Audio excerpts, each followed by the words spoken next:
नमस्कार दोस्तों, डेट है आज की 27 जनवरी 2023 और स्वागत है आपका एडिटोरियल डिस्कशन में। आज द हिंदू में ज़्यादा इंपॉर्टेंट आर्टिकल्स हैं नहीं, एक आर्टिकल द हिंदू से उठाएंगे। The betrayal of very idea of the Mahatma. Shashi Tharoor जो कांग्रेस के लीडर हैं, उनके द्वारा यह आर्टिकल लिखा गया है। तो पॉलिटिकल पॉइंट्स काफ़ी हैं, जैसे रूलिंग पार्टी को बुरा भला कहा गया है, बट अक्सर देखो यूपीएससी ऐसे क्वेश्चंस पूछ लेती है, जैसे गांधी और नेहरू के बीच में सोच में क्या डिफरेंस थे वो बताइए, बोस और नेहरू में क्या डिफरेंस थे, बोस और गांधी में क्या डिफरेंस थे। तो ऐसा क्वेश्चन अगर आ जाए, गांधी और सावरकर के विचारों में क्या डिफरेंस थे देश को लेके या फिर हिंदुइज्म को लेके, इसमें तो हिंदुइज्म पे फोकस है, तो उस लिहाज से ये आर्टिकल इंपॉर्टेंट है। जो 3-4 इंपॉर्टेंट पॉइंट्स हैं वो हम निकाल के डिस्कस करेंगे। बाकी 2 आर्टिकल्स ये हम डिस्कस करेंगे अलग अलग न्यूज़पेपर से। एक प्रिजन रिफॉर्म से संबंधित, जिसे सबसे पहले डिस्कस करेंगे। उसके बाद मेंस्ट्रुअल लीव, यानी लड़कियों को पीरियड्स के दौरान छुट्टियां मिलेंगी, केरल सरकार ने ऐसा प्रोविजन किया है। डिस्कशन स्टार्ट करें उससे पहले एक एथिक्स का जबरदस्त एग्जांपल है, दिलीप महलनाबिस। इनको देखो पद्म विभूषण दिया गया है। ओआरएस के बारे में आपने सुना होगा, ओआरएस का घोल पी लो, जब डिहाइड्रेशन हो जाता है तो डॉक्टर सजेस्ट करते हैं। पूरा नाम है ओरल रिहाइड्रेशन सिस्टम। तो इन्हीं के प्रयासों से ये ओआरएस आया था, ओरल रिहाइड्रेशन सिस्टम। जब देखो डिहाइड्रेशन क्या होता है, ये वो सिचुएशन होती है जब हमारी बॉडी ज़्यादा फ्लूइड यूज कर रही है लेकिन उतना हम कंज्यूम नहीं कर रहे हैं, तो ऐसी सिचुएशन में डिहाइड्रेशन हो जाता है, डायरिया वगैरह हो जाता है। तो इन्होंने इन्वेंट किया था ये ओआरएस। इन्होंने अपने एक इंटरव्यू में कहा था कि मैंने देखा बहुत सारे जो रिफ्यूजीज हैं वो डायरिया के कारण मर रहे हैं, कोलेरा या फिर डिहाइड्रेशन के कारण मर रहे हैं, तो उनके चलते, मतलब उनकी सिचुएशन को देख के मैंने ओआरएस को इन्वेंट किया था। बट आज पूरे वर्ल्ड में 5 करोड़ लोगों की जानें बच पाई हैं इस ओआरएस की वजह से। और देखो, ये चाहते तो पेटेंट करवा सकते थे, बहुत पैसा कमा सकते थे, लेकिन इतना सस्ता ओआरएस मिलता है, इन्होंने पेटेंट नहीं करवाया। वेस्टर्न कंट्रीज को सीखना चाहिए इनसे। वेस्टर्न कंट्रीज ने कोविड-19 के दौरान देखो, उनको बोला गया था कि कोविड-19 की जो वैक्सीन है उनके लिए पेटेंट वेवर दे दीजिए। उन्होंने कहा कि नहीं, हम नहीं देंगे, हमने मेहनत की है, पैसा वो कमाना चाहते थे।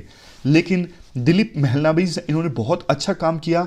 गांधी जी ने भी देखो कहा था कि अगर आप व्यापार करते हो बिना मोरालिटी के तो ये सिन है, ये पाप है। इन्होंने ह्यूमैनिटी को ऊपर रखा एज कंपेरिजन टू प्रॉफिट। आज इनका जो ओआरएस है पूरे वर्ल्ड में यूज होता है, जो इन्होंने इन्वेंट किया था। तो ये एग्जांपल आप यूज कीजिए एथिक्स में और ऐसे में भी। और इसके लिए दिलीप महलनाबिस, इनको अब पद्म विभूषण से नवाजा गया है। अब डिस्कशन स्टार्ट करते हैं। First important article prison reforms से संबंधित है। आप जीएस पेपर सेकंड के इस टॉपिक से आर्टिकल को रिलेट कर सकते हो। क्या कंटेस्ट है? देखो, हाल ही में इंटेलिजेंस ब्यूरो के द्वारा 57th all India conference of director generals inspector generals of police organise की गई। इसमें ना प्रधानमंत्री मोदी ने यह बोला, जेलों को जिस प्रकार से मैनेज किया जाता है ना, उस सिस्टम में सुधार होना चाहिए। अभी काफी पुअर तरीके से जेलों को मैनेज किया जाता है, और जिन कानूनों के बेस पे जेलों को मैनेज किया जाता है वो कॉलोनियल इरा के हैं, बहुत पुराने हो चुके हैं, उनको भी बदलना जरूरी है। इससे पहले आपको याद होगा 26 नवंबर 2022 को हमारी राष्ट्रपति द्रौपदी मुर्मू जी ने भी ये बोला था, जेलों में अभी ओवर क्राउडिंग काफी ज्यादा है। मतलब जितने कैदियों को एक जेल में बंद करके रखा जा सकता है ना, फॉर एग्जांपल 100 कैदियों को, तो 200-200 कैदियों को जमा जेल में बंद करके रखा जा रहा है उसी जगह पे। तो इस वजह से ये ओवर क्राउडिंग खत्म होनी चाहिए, और इसके लिए लेजिस्लेचर, एग्जीक्यूटिव और जुडिशरी तीनों को एक पेज पे आना जरूरी है, एक सोच के साथ काम करना जरूरी है। देखो, वैसे भी तो क्रिमिनल जस्टिस सिस्टम में ना 3 ऑर्गन्स होते हैं। सबसे पहले अगर अपराध होता है तो पुलिस का काम होता है अपराधी को पकड़ना। दूसरे नंबर पे फिर पुलिस उस आरोपी को पकड़ के जुडिशरी के सामने प्रेजेंट करती है, जुडिशरी सजा देती है।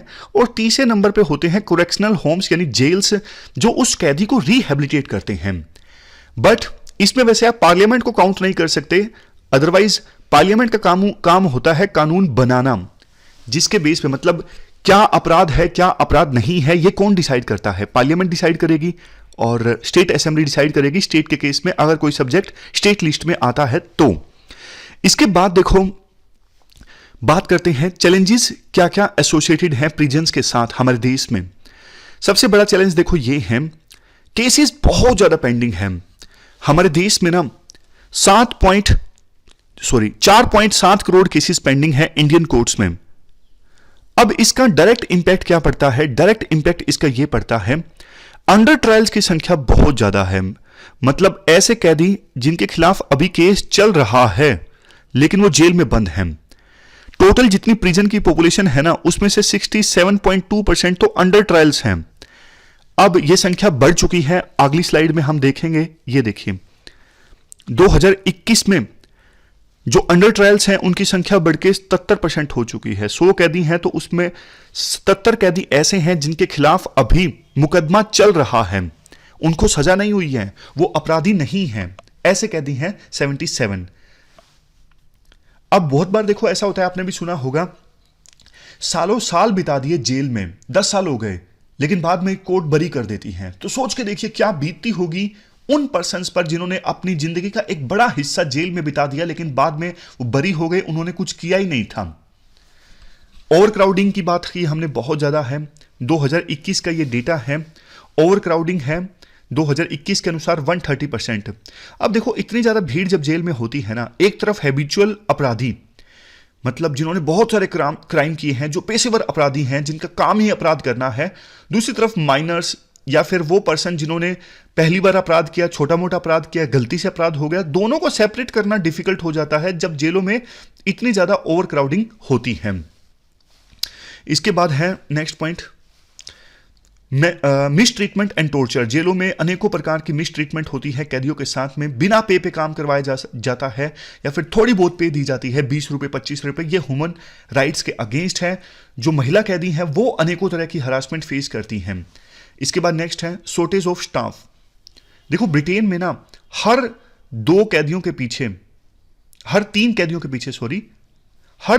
पीछे 2 प्रिजन ऑफिशियल हैं। हमारे देश में हर 7 कैदियों के पीछे 1 प्रिजन ऑफिशियल है।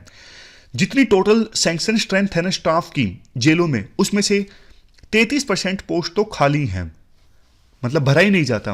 वैकेंसी है लेकिन रिक्रूटमेंट नहीं हो रहा है।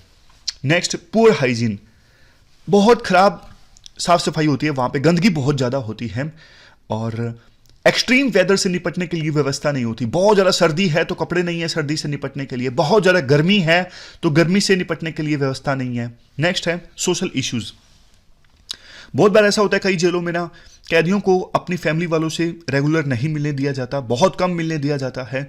तो कैदी जो है ना अनेकों तरह के मेंटल जो इश्यूज है ना वो फेस करते हैं, साइकोलॉजिकल इश्यूज फेस करते हैं, जैसे डिप्रेशन आ जाता है, पैनिक अटैक, स्ट्रेस, एंजाइटी, एक ही छोटी सी जगह पे लगातार रहते हैं तो क्लास्ट्रोफोबिया हो जाता है।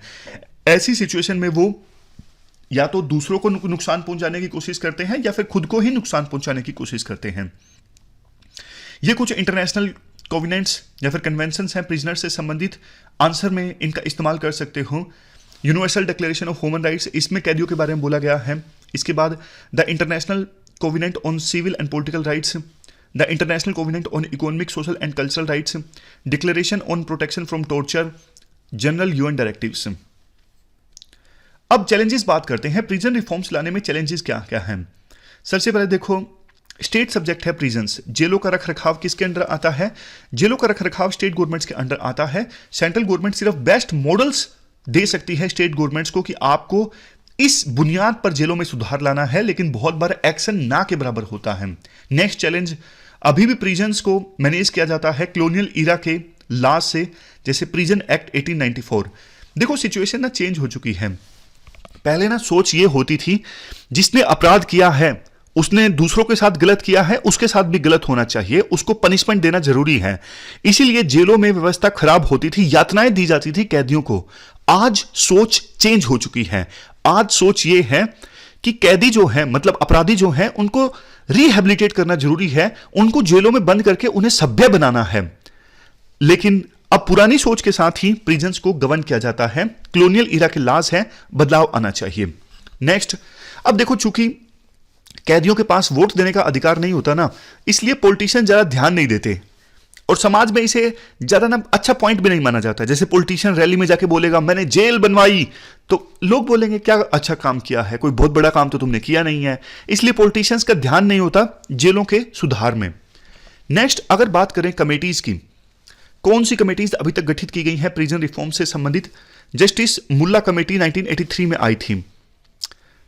इस कमेटी ने बोला, जैसे देखो आईएएस ऑफिसर्स का ऑल इंडिया कैडर होता है ना, वैसे ही प्रिजन स्टाफ का भी एक ऑल इंडिया कैडर होना चाहिए और जेलों को लाया जाए कॉन्करेंट लिस्ट में, ताकि जेलों पे स्टेट गवर्नमेंट भी कानून बना सके और सेंट्रल गवर्नमेंट भी। इस मुल्ला कमेटी ने यह रिकमेंड भी किया नेशनल पॉलिसी ऑन प्रिजन्स होनी चाहिए। गवर्नमेंट जो इंप्रिजनमेंट है, जैसे जेल में बंद किया जाता है आरोपी को या फिर अपराधी को, उसका अल्टरनेटिव भी कुछ खोजे। जैसे कम्युनिटी सर्विसिंग होती है। कम्युनिटी सर्विसिंग जैसे कि देखो काम करवा लिया जाता है। काम करवाना मतलब आपने पार्क की साफ सफाई करवा दी, आपने किसी और जगह पे गरीबों के लिए काम कर दिया, तो ये होता है कम्युनिटी सर्विसिंग। तो छोटे मोटे क्राइम्स के लिए जेल में बंद करने के बजाय कम्युनिटी सर्विसिंग करवा लो। नेक्स्ट है justice VR. Krishnan Iyer committee on women prisoners 1987। इसमें प्रोविजन ये है, मतलब इसमें ये इस कमेटी ने ये कहा था कि महिला जो कैदी होती है ना, उनके लिए अलग से इंस्टीट्यूशन होने चाहिए। वहां पे सिर्फ सारी की सारी महिलाएं एम्प्लॉइज होनी चाहिए, और अगर किसी महिला को कन्विक्ट करार दे भी दिया जाता है तो उनकी डिग्निटी को रिस्टोर करने के लिए प्रयास होने चाहिए। नेक्स्ट 2005 में कमेटी आई, ये director general bureau of police research and development की अध्यक्षता में आई थी। इसने ना मुल्ला कमेटी और जस्टिस कृष्णन अय्यर कमेटी की जो रिपोर्ट्स है ना, उनमें एड ऑन किया और ना एक नेशनल पॉलिसी को ड्राफ्ट किया, national policy on prison reforms and correctional administration 2007। इसमें मतलब ये जो पॉलिसी है ड्राफ्ट की थी, बाद में आ नहीं इसकी थी, समझ गए। उसके बाद नेक्स्ट पॉइंट है 2018 में जस्टिस अमिताभ रॉय पैनल आया था ऑन प्रिजन रिफॉर्म्स। इस पैनल ने बहुत सारी अच्छी अच्छी चीजें बोली थी, जैसे ओवर क्राउडिंग को कम करना है ना जेलों में, स्पेशल फास्ट ट्रैक कोर्ट्स का गठन किया जाए। कई बार क्या होता है, गरीब कैदियों को ना वकील नहीं मिल पाता है। वैसे सरकार गरीब कैदियों को वकील मुहैया करवाती है, लेकिन बहुत कैदियों के ऊपर एक वकील होता है। तो इस कमेटी ने कहा था कि 30 कैदियों के ऊपर एक वकील होना चाहिए। अंडर स्टाफिंग ज्यादा है तो सुप्रीम कोर्ट डायरेक्शंस दे, जेलों में जो पोस्ट खाली पड़ी हैं उन्हें जल्द से जल्द भरा जा सके। और अंडर ट्रायल्स की संख्या कम करनी है, केसों का जल्दी निपटारा करना है तो वीडियो कॉन्फ्रेंसिंग होनी चाहिए। वीडियो कॉन्फ्रेंसिंग से मुकदमा चले, केसेस जल्दी खत्म हो। इसके बाद यह प्रोविजन होना चाहिए कि फैमिली रेगुलरली अपने कैदी रेगुलरली अपने फैमिली वालों से बात कर सके। देखो ये प्रोविजन तो अभी भी है। अल्टरनेटिव पनिशमेंट का प्रावधान होना चाहिए, यह रिकमेंड किया अमिताभ रॉय पैनल ने भी। अब वे फॉरवर्ड की बात करते हैं। देखो वे फॉरवर्ड में बहुत सारी चीजें बोली जाती हैं, जैसे ओपन जेल्स का प्रावधान होना चाहिए। जैसे दिन में जो कैदी हैं वो बाहर रहें, रात में सोने के लिए जेल में आ जाएं। कम्युनिटी सर्विसिंग की हमने बात की, ट्रायल प्रोसेस को स्पीड अप किया जाए और बेल प्रोविजंस को आसान बनाया जाए। बेल लेना आसान होना चाहिए, जो सिक्योरिटी है बेल के लिए वो कम से कम होनी चाहिए।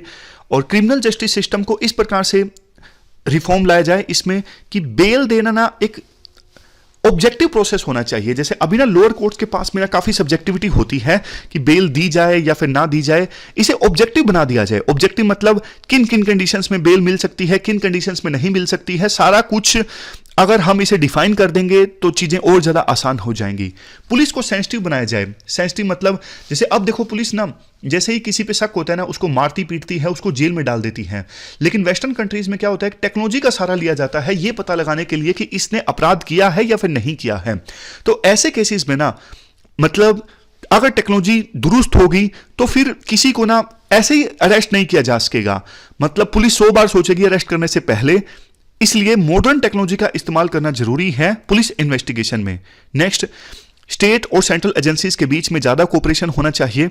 बेस्ट प्रैक्टिसेस दोनों एक दूसरे से सीख सकें। सबसे लास्ट में वैसे देखो ये कहा जाता है लास्ट में जुडिशियल वर्डिक्ट्स हैं प्रिजन रिफॉर्म्स के बारे में, प्रिजनर के ह्यूमन राइट्स के बारे में, बहुत सारी इंटरनेशनल कन्वेंशंस भी हैं। लेकिन देखो जुडिशरी एक लेवल से ज्यादा रिफॉर्म नहीं ला सकती। जुडिशरी बेशक अंडर ट्रायल की संख्या को कम कर सकती है, लेकिन फुल फ्लेज अगर प्रिजन रिफॉर्म्स लाने हैं ना तो सेंट्रल गवर्नमेंट को काम करना होगा स्टेट गवर्नमेंट के साथ मिलके, तब जाके प्रिजन्स में रिफॉर्म्स को लाया जा सकता है। तो ये हमने पूरा आर्टिकल डिस्कस किया, चलते हैं आगे। इसके बाद नेक्स्ट जो आर्टिकल है वो देखो मेंस्ट्रुअल लीव से संबंधित है। आप जीएस पेपर सेकंड के इस टॉपिक से आर्टिकल को रिलेट कर सकते हो। क्या कंटेस्ट है? कंटेस्ट देखो ये है, हाल ही में केरल के चीफ मिनिस्टर पिनराई विजयन ने ये अनाउंस किया सोशल मीडिया पर कि सभी स्टेट यूनिवर्सिटीज में जो लड़कियां हैं वो मेंस्ट्रुअल लीव ले सकती हैं। इससे पहले Kochi university of science and technology ने मेंस्ट्रुअल लीव देने का फैसला दिया था। मेंस्ट्रुअल लीव मतलब लड़कियां पीरियड्स के दौरान लीव ले सकती हैं। केरल के चीफ मिनिस्टर ने कहा कि यह फैसला जो है जेंडर जस्ट सोसाइटी के निर्माण की तरफ एक अच्छा कदम है। देखो इस डिसीजन के ना प्रोज एंड कॉन्स दोनों हैं। बेनिफिट क्या है? पीरियड्स के दौरान लड़कियां किस प्रकार का डिस्कंफर्ट और पेन सफर करती हैं उसका एक प्रकार से एक्नॉलेजमेंट है। ये सरकार की तरफ से एक्नॉलेजमेंट है कि हाँ उस दौरान गर्ल्स जो हैं वो डिस्कंफर्ट फेस करती हैं, तो इसीलिए उनके लिए छुट्टियों का प्रोविज़न है। तो हमारे क्लासरूम्स, वर्क प्लेसेस और ज़्यादा इंक्लूसिव होंगे और ज़्यादा एकोमोडेटिंग होंगे, ये फ़ायदा है। अब कंसर्न्स की बात करें, कंसर्न्स भी काफ़ी सारे हैं। देखो सबसे बड़ा कंसर्न ये है, हमारे देश में अभी भी ना इतनी जागरूकता नहीं आई है। अभी भी इसे ना मेंस्ट्रुअल को एक टैबू के रूप में देखा जाता है। अब मान लीजिए किसी गर्ल ने 4 दिन की छुट्टी ली, फॉर एग्जाम्पल जितने भी दिनों की छुट्टी ली, अब पता लग जाएगा सबको कि छुट्टियां किस लिए ली हैं। तो ना टैबू अभी भी है, सोशल स्टिग्मा अभी भी है इसके साथ में, तो डिस्क्रिमिनेशन हो सकता है इस बेस पे। मतलब समझ गए, लीव लेना मतलब सबको एक प्रकार से बताने के समान हो गया, जबकि ये नॉर्मली बिल्कुल बायोलॉजिकल प्रोसेस है। इसे मेडिकल डायमेंशन दी जा रही है, इसे मेडिकल टच दिया जा रहा है छुट्टियों के नाम पे। साउथ कोरिया और जापान में लाज हैं मेंस्ट्रुअल लीव से संबंधित, फिर भी वहां पे बहुत कम महिलाएं मेंस्ट्रुअल लीव लेती हैं क्योंकि इसके साथ सोशल स्टिग्मा अटैच है। तो हमारे देश में और भी कम लड़कियां जो मेंस्ट्रुअल लीव लेंगी, ऐसा कुछ एक्सपर्ट्स अपना कंसर्न व्यक्त करते हैं। उसके बाद अगर देखो बात करें अभी क्या क्या प्रोविजंस हैं इससे संबंधित, गवर्नमेंट ना समय समय पे मेंस्ट्रुअल लॉज या स्कीम लाने की कोशिश करती रही है। बिहार ने 1992 में वर्किंग वुमेन के लिए पीरियड लीव को इंट्रोड्यूस किया था। उसके बाद ministry of health and family welfare ने मेंस्ट्रुअल हाइजीन स्कीम लॉन्च की, जिसमें जो रूरल एरियाज में किशोर बालिकाएं हैं ना, एडोलसेंट गर्ल्स हैं, उनके लिए सैनिटरी नैपकिन्स का प्रोविजन किया गया, फ्री सैनिटरी नैपकिन्स। मूवी आई थी आपको याद होगा अक्षय कुमार की, पैडमैन। उसके बाद से इस बारे में जो जागरूकता है काफ़ी ज़्यादा बढ़ी है। मतलब अब बहुत से लोग ओपनली इसके बारे में बात करने लगे हैं कि it's just normal biological process. लेकिन इससे पहले तो और भी ज़्यादा, मतलब यूँ नहीं कह सकते कि मूवी का ही योगदान है। समय के अनुसार हर चीज़ के बारे में अवेयरनेस आती ही है। वेस्टर्न कंट्रीज़ में ज़्यादा अवेयरनेस है, हमारे देश में भी धीरे धीरे अवेयरनेस आ रही है। इसके बाद नेक्स्ट है मेंस्ट्रुएशन बेनिफिट बिल इंट्रोड्यूस किया गया था पार्लियामेंट में 2017 में, लेकिन पास नहीं हो उसका। अरुणाचल प्रदेश असेंबली में ये बिल इंट्रोड्यूस किया गया 2022 में, लेकिन इसे वापस ले लिया गया क्योंकि सोचा गया इस इशू पर ज़्यादा अच्छे से चर्चा नहीं हो सकती। मतलब जो जिस भी उद्देश्य के साथ बिल वापस लिया हो, लेकिन सोचा यही गया था कि इस इशू पर ज़्यादा चर्चा होगी तो ऑकवर्ड हो जाएगा, तो ये जो इशू है चर्चा के लिए उपयुक्त नहीं है। इसलिए देखो अब और ज़्यादा मतलब जेंडर जस्ट सोसाइटी का निर्माण आपको करना है ना, तो ये जो डिफ़िकल्टीज़ है ना आगे भी आएंगी। इसलिए विभिन्न सरकारों को इन डिफ़िकल्टीज़ को दूर करके एक जेंडर जस्ट सोसाइटी का निर्माण करना चाहिए और समाज में और ज़्यादा जागरूकता फैलानी चाहिए कि it's just normal biological process. तो ये पूरा आर्टिकल हमने डिस्कस किया मेंस्ट्रुअल लीव से संबंधित। चलते हैं आगे। इसके बाद नेक्स्ट जो आर्टिकल है गांधी जी के विजन और गांधी एंड सावरकर के विचारों में डिफरेंसेस से संबंधित हैं। आप जीएस पेपर 4 के इस टॉपिक से आर्टिकल को रिलेट कर सकते हो। क्या कंटेस्ट है? देखो 1948 30 जनवरी गांधी जी का असैसिनेशन हुआ था। अब इसकी 75वीं एनिवर्सरी है। गांधी जी को मारा गया था नथुराम गोडसे के द्वारा, यह कहकर कि गांधी जी मुस्लिम्स के ऊपर बहुत ज़्यादा सॉफ्ट हैं। गांधी जी ने यह कहा था जब भारत और पाकिस्तान का बंटवारा हुआ ना, तो वो चाहते थे कि पाकिस्तान को थोड़ा ज़्यादा पैसा दे दिया जाए। यह अप्रोच नथुराम गोडसे को अच्छी नहीं लगी थी। गांधी जी ने और भी तमाम तरह की बातें बोली थी, जैसे मैं अपना बाकी जो बचा हुआ जीवन है वो पाकिस्तान में गुजारना चाहता हूँ। देखो राइटर ना कंपेयर करते हैं, गांधी की जो अप्रोच थी ना बहुत ज़्यादा आइडियलिस्टिक थी। गांधी अपने अप्रोच में डिटरमाइंड थे। वो चाहते थे कि जो फॉलोअर्स हैं मेरे वो भी ऐसी ही सोच रखें।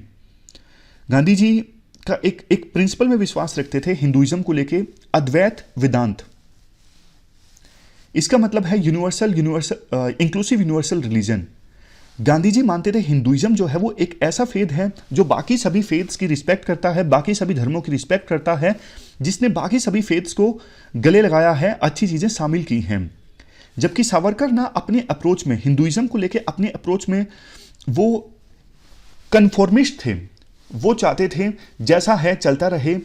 और गांधी जी जहां एक तरफ हेट्रोजिनिटी में विश्वास रखते थे, डाइवर्सिटी में विश्वास रखते थे, जो सावरकर हैं वो होमोजिनिटी में विश्वास रखते थे, एक रूपता। जैसे देखो गांधी जी का जो फेमस सिग्नेचर भजन है रघुपति राघव राजा राम, इसमें भी एक लाइन है, ईश्वर अल्लाह तेरो नाम। समझ गए? तो गांधी जी के अप्रोच में ना हेट्रोजिनिटी देखने को मिलती है, डाइवर्सिटी देखने को मिलती है। गांधी जी ज्यादा लिबरल थे अपनी अप्रोच में। गांधी जी अहिंसा की बात किया करते थे, नॉन वायलेंस की बात किया करते थे। सावरकर कहा करते थे ये और कुछ नहीं, माइनॉरिटी अपीजमेंट है, माइनॉरिटीज को खुश करने की कोशिश है। सावरकर कहा करते थे अगर हम अहिंसा और नॉन वायलेंस को प्रीच करेंगे तो देश की जो पावर है वो डिस्ट्रॉय हो जाएगी। इसके अलावा देखो गांधी जी प्लूरलिज्म में विश्वास रखते थे। गांधी जी एक जैन प्रिंसिपल में विश्वास रखते थे जिसका नाम है अनिकांतवदा।